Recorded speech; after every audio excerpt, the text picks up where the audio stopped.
Let's get some analysis now with Joe Siracusa. He's a US analyst and professor of security and diplomacy at Curtin University.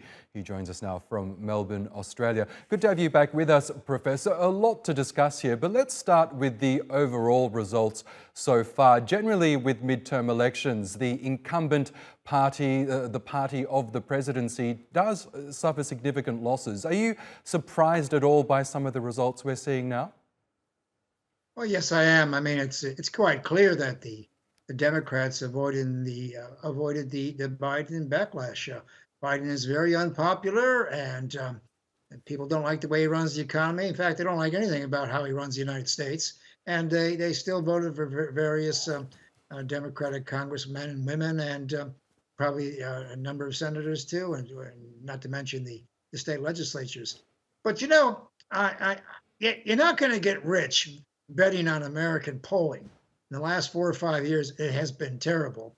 It doesn't match, of course, the in-house polling of the various parties. What we do are just get averages of very expensive polling, which is paid for by the New York Times and CBS and NBC and the like. So I suppose we should have been alerted to that. On the other hand, it's quite clear that the Republicans have won the House. I am sure they flipped 5 seats. Probably flipped 10 of them. They should probably get 15 seats in the House, which allows them to take over from Nancy Pelosi. Kevin McCarthy will be the new Speaker of the House. And of course, the Republican House will be able to drive President Biden crazy. They can initiate, investigate, subpoena anybody they want, and they will be investigating the president's son and his dealings in different places, and they'll be investigating the borders and maybe even the exit from Afghanistan and things like that. So they'll have investigative ability. They'll also have the ability to block the budget, so they can bring the government down anytime they want. It would be very nice if the Republicans had the Senate too, and they might even get 1 or 2 seats there, according to Senator Lindsey, South Carolina, and that was his view tonight anyway. But they didn't do as well as expected, but they were only expected to do better because various polling had them way ahead. Now, I think the circuit breaker here was the decision of the Supreme Court to overthrow Roe v. Wade earlier this year and to galvanize millions of American women who may have stayed home for the congressional and the midterm elections, and they went out to vote. And they don't like what the Republicans are talking about. The Republicans want to return the abortion access to the state legislatures, many of whom are very conservative. Not all of them, as a matter of fact, but some of them. So I think the Supreme Court sort of negated or sort of short-circuited the very unpopular attitude people had towards Biden. But look, Biden has dodged a bullet here.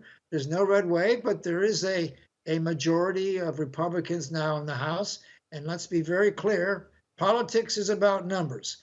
The day you get 218 members in the House of Representatives, you're the boss. You can do what you want, you can drive the budget, and you can drive the president crazy. So that's all you need. You don't need 30 or 40 votes. It's very nice. People talk about that. All you just need is 218.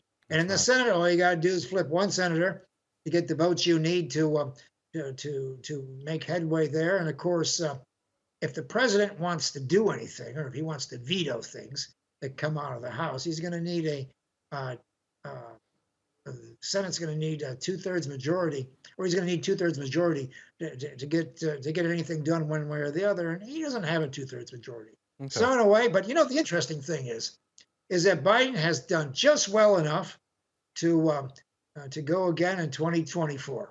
And he's not going to be driven from that office. He owns all the machinery, the nominating machinery. And so the really interesting thing with this midterm is that Biden is not driven from the political stage, that he is now going to have a rematch with Donald Trump. So the 45th president of the United States will have a rematch with the 46th president of the United States to determine the 47th president of the United States. So, this is, they're both 78, 79 years old. This is the last of the baby boomers. This is the last matchup of that generation. So it should be interesting, but that'll be the end of The other good Okay, thing is Professor, that I'm so sorry to interrupt you there, but of course, we could go on for hours, but we will have to leave it there. But we are keeping a close eye on the results as they come in, and hopefully we'll touch base with you later throughout the day. Thank you for joining us.